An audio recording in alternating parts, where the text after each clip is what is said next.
Hey guys, it's Giridhar here for G-Phone Tech, and today let's have a look at the newly launched Mi Soundbar, and probably it'll help you decide whether this soundbar is best suited for your TV or not.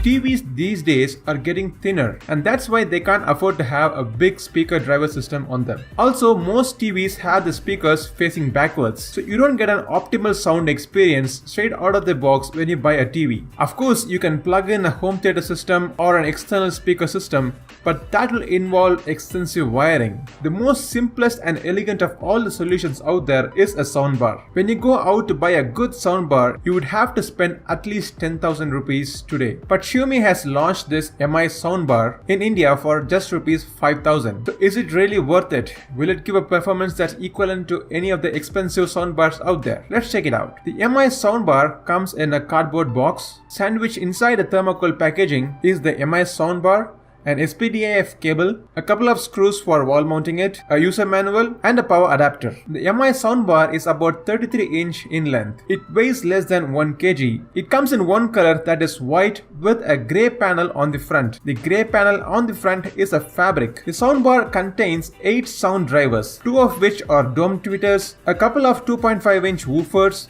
and 4 passive radiators for bass. Together, the soundbar gives you a 2-channel sound with a maximum output of 28 watts. The Mi Soundbar can be wall mounted or table mounted. If you table mount it, to get rid of the reverberations in the table, there is a thick rubber padding in the base. Above the soundbar is the control panel. Apart from the volume buttons, there are individual buttons to select between different input modes. Behind the speaker is the power button and the different ports for different kinds of input. Of course, the Mi Soundbar supports Bluetooth, but the ports here at the back are DC input for powering up the soundbar, optical input, SPDIF input, line in, and aux input. Setting up the speaker was a child's play. I got it up and running in just about 3 minutes. Now let's check out some sample sound out of this Mi Soundbar, which will give you an idea of the sound output from this soundbar.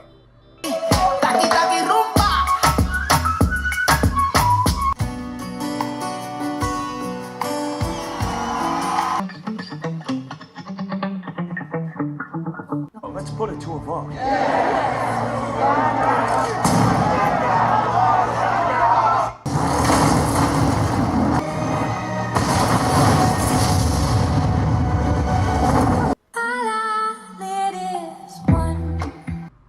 I listen to sound from a Mi Soundbar while playing movies, music, and regular TV channel. I found the mids to be really crisp. The vocals are clear, the speaker has good treble, the bass is good. Though this speaker does not have a dedicated subwoofer, it produces some decent bass. This speaker is good enough for any mid-sized living room. It fills the room with music but lacks any directional details. The speaker gives you a best performance when you play it up to 80% of the volume. It is definitely loud at 100%, but at times you might hear some distortion in the sound. To sum it up, this Mi Soundbar, a fulfilling sound effect, deep bass, and better clarity. It will definitely improve your TV sound experience, but this is no equal to any home theater. There are a couple of cons which I could think of while reviewing this Mi Soundbar. One is it does not come in a black color variant. The disadvantage of having it in white color is it might get dirty easily, and it might not also blend in with most of the TVs out there. The second con is that it does not have any remote control. I wish it had an IR port in it, so that if Xiaomi had not provided a remote control, at least you could use your mobile's application to control the volume and the input channels. But that's me nitpicking. For just under rupees 5,000, this Mi Soundbar packs in a lot of punch. If you're looking for a hassle-free and budget-friendly solution to elevate the audio experience out of your TV, I would definitely recommend you buying this Mi Soundbar. If you have any further questions regarding the Mi Soundbar, do let me know in the comment section below.